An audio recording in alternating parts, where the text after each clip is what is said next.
Namaste, my friends. You are with Ala and Ole again with the spiritual path and road to happiness. Today is a part 2 of my video about yoga, and last video was about what you can do if you have to stay home or you have to be in isolation. What can you do? And I decided to share with you my knowledge about yoga and what it is. And yesterday what I covered in my video, it was yama and niyama, which is the first two aspects of yoga. And again, I just want to remind you that yama is the social restraints and niyama is a personal observance.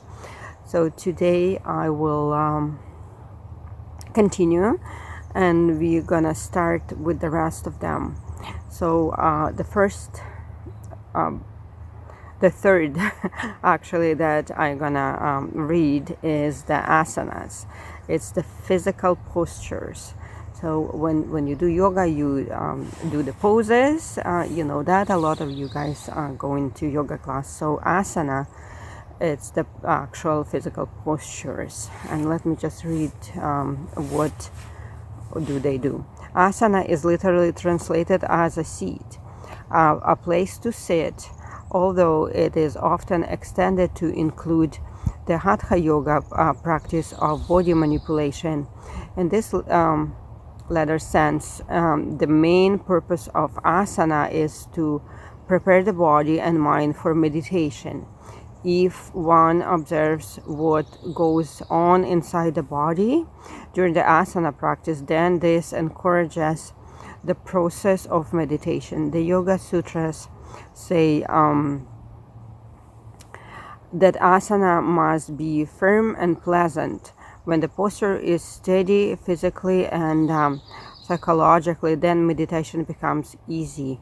During the practice of asana, one must focus attention on the inner body, drawing the mind inward to sharpen the intelligence. Another important benefit of asana practice is the function of each pose to heal the body in different ways. If held correctly, asana can be used as a way to prevent disease arising and also to treat pre-existing ailments. So here it is.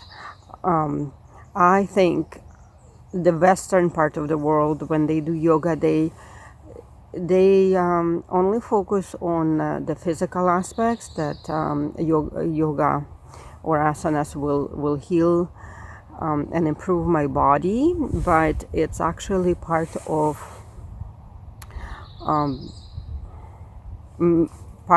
yoga that helps to do meditation, because a lot of people struggling when they meditate because they don't know what to do they meditate, and a lot of people don't meditate successfully because they think they need to just relax and almost like sit calmly until they fall asleep.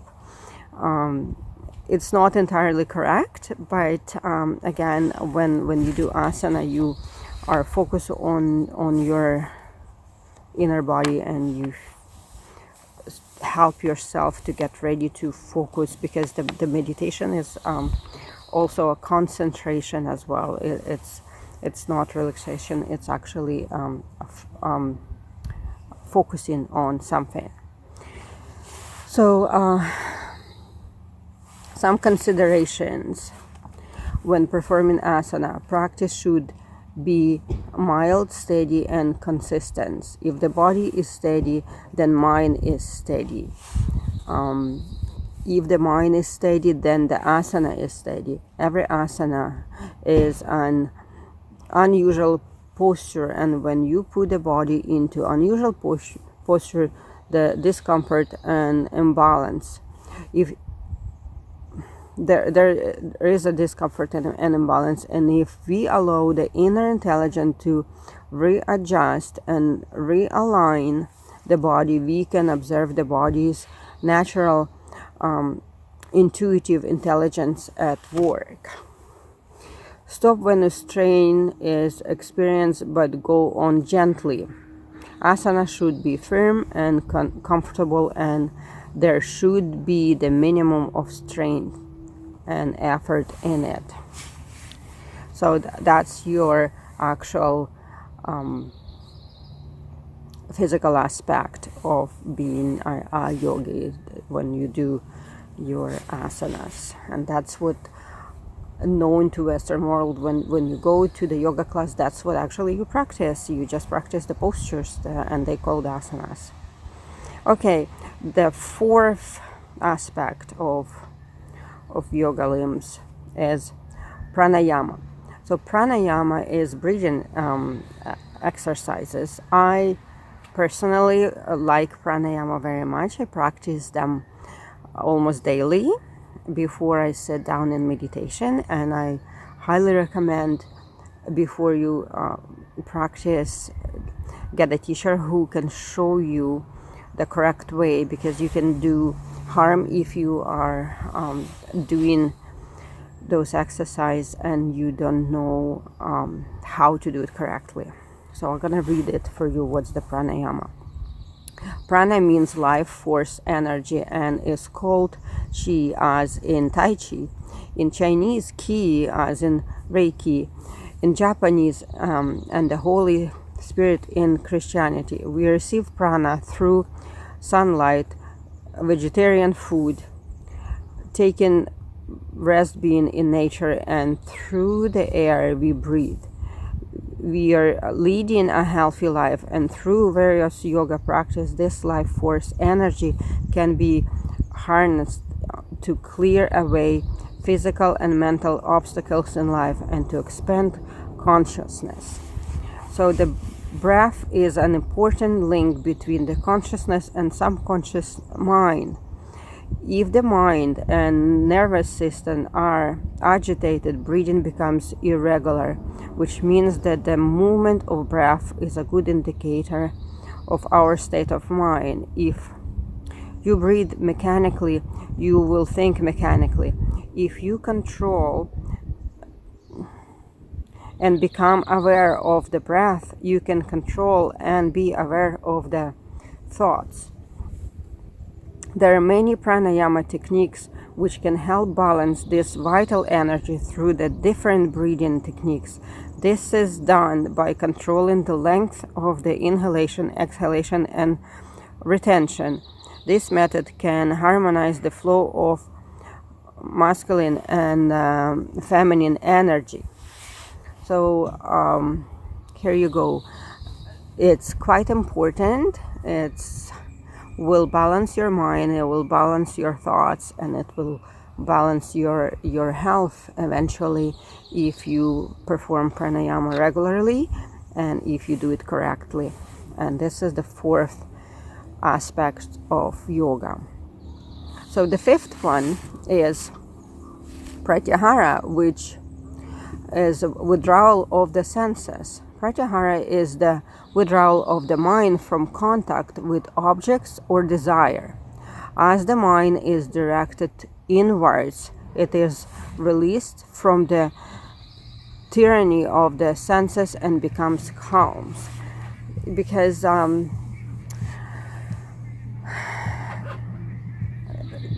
our senses are so overstimulated and dictate our mood, dictate our desires, and it's important to do that withdrawal of the senses, that you can just sort of detach yourself and look at your feelings and desires in a calm manner. Like if you looking at the objects, any object, it can be a new car that you are seeing the car dealership.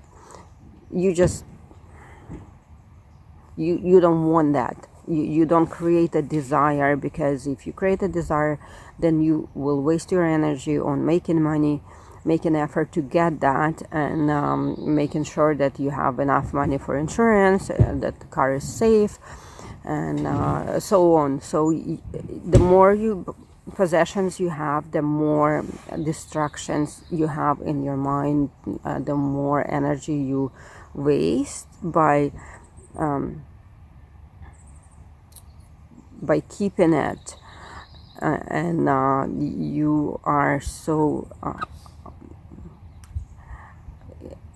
not balanced in a sense, because you worry about your house, you worry about your cars, you worry about your other possessions. So if you're not in control of your desires and senses, then you just create a lot of distractions for yourself and for your mind. Okay, so those objects should not control you. You supposed to be in control. And again, if you really need any objects, make sure that you need it for the purpose, but not for the sake of I want my neighbors to see how well off I am or whatever.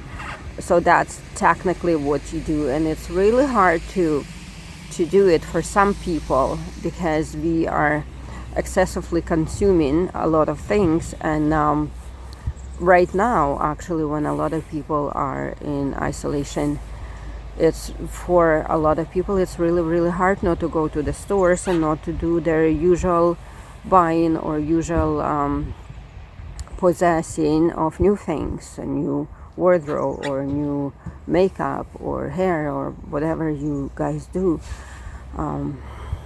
It's quite difficult for some people. So if you look at the objects of your desire and you know you are in control and you only take what you need, then you're good. Okay, number 6, dharana, concentration. The controlled mind that is gained in pratyahara is made of intensity. It is attention on a single thought in dharana. This means complete focus of attention. For example, if in a lecture you pay complete attention to what the speaker is saying, you won't hear the sound in the traffic outside. This is dharana. So this is quite an important aspect, because in meditation, if you focus on one thing only, I want to see my true self, then you're good. Because a lot of people find that it's really, really hard to concentrate, because different thoughts coming in, different sounds from the outside, and they get distracted and they lose that focus, which is a huge part of the meditation. And this is the dharana, concentration.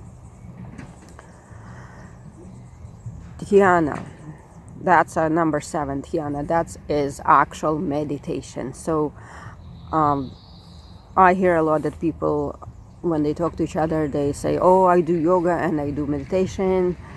And I used to say that as well, but technically meditation is a yoga. It's a part of yoga. It's seventh limb of yoga, and that's what you do. If you meditate, then you're doing yoga.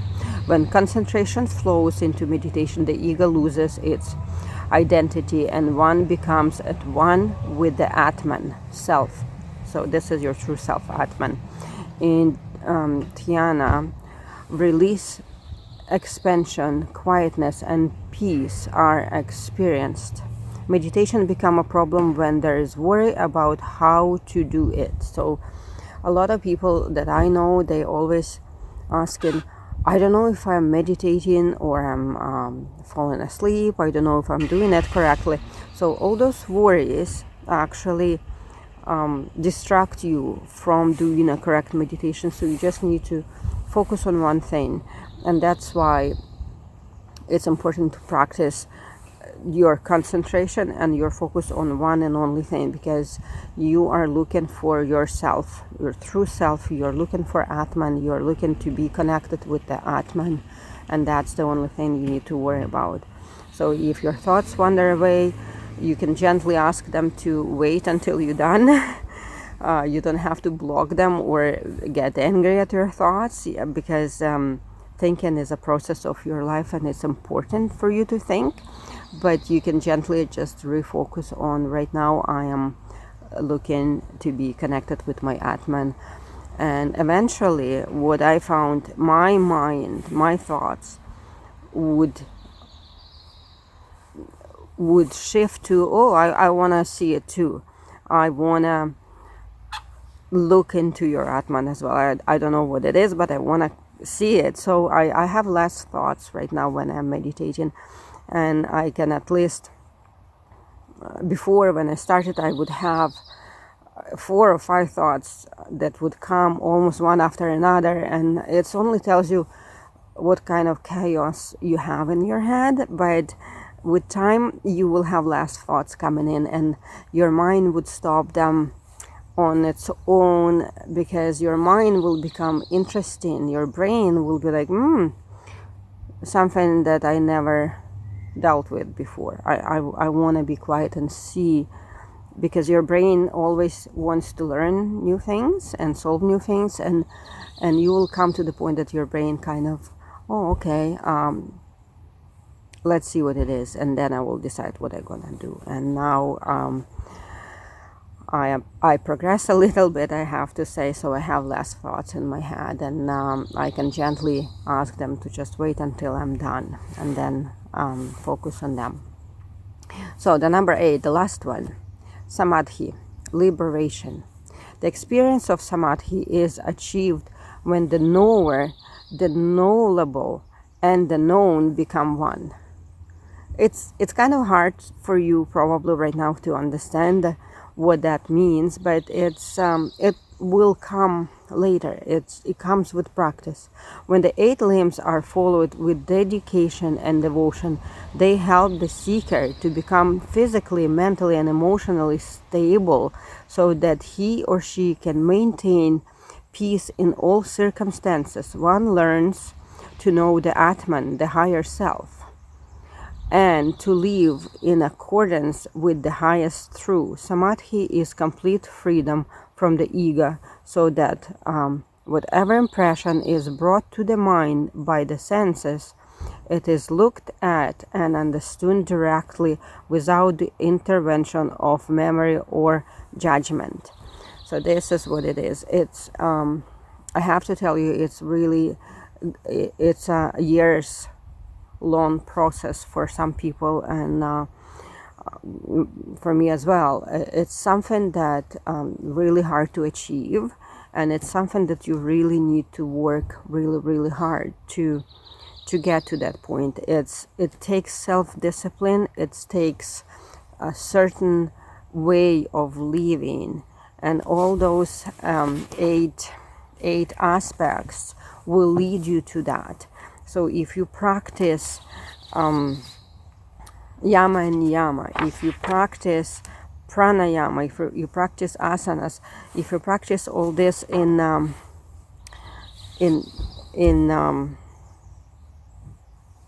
your life, in your daily life, then it will be easier to understand your meditation. It will be easier to understand how to meditate, to get to the point that I do see myself, seeing my true self.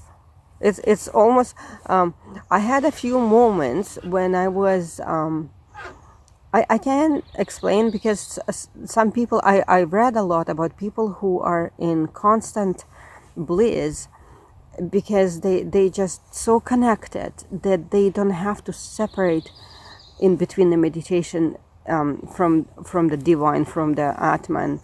But it's not easy to achieve. I had a few moments that I can share, that I was at work, and I was walking down the hallway, and suddenly I felt that I am looking at myself walking down the hallway. It was incredible, because I had to stop and really pay attention to what I'm feeling right now. But I think it was because I was so focused on that. I came out of my break, and I normally meditate on my breaks at work as well. I meditate a few times a day. So I think it was a tiny little progress that I made, and I was able to analyze it and realize, oh my gosh, I'm looking at myself. So who is looking at me? So, it's really hard to understand, but again, I will be with you if you're willing to watch and practice. I will be able to show you. Ask me a question and I will able to explain to you maybe later on what's your experience and what to expect.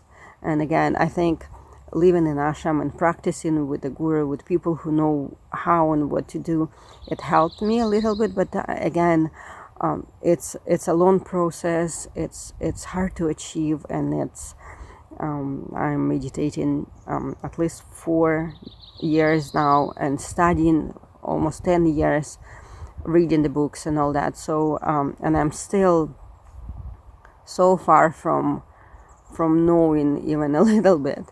So it's almost like you have to get to know the whole entire different dimension and different world. But if you know yoga, if you practice yoga, you will be on your way. So that's it for now. I wish you be healthy. I wish you to stay away from that virus that goes on, and hopefully we don't have to be in isolation for a long time, and hopefully you can go back to your regular life, but better life, without overly consuming, overly using the resources of our planet. I hope this time will help you to realize what was I doing that was not good for my home, for my planet, and change what you do and what you practice.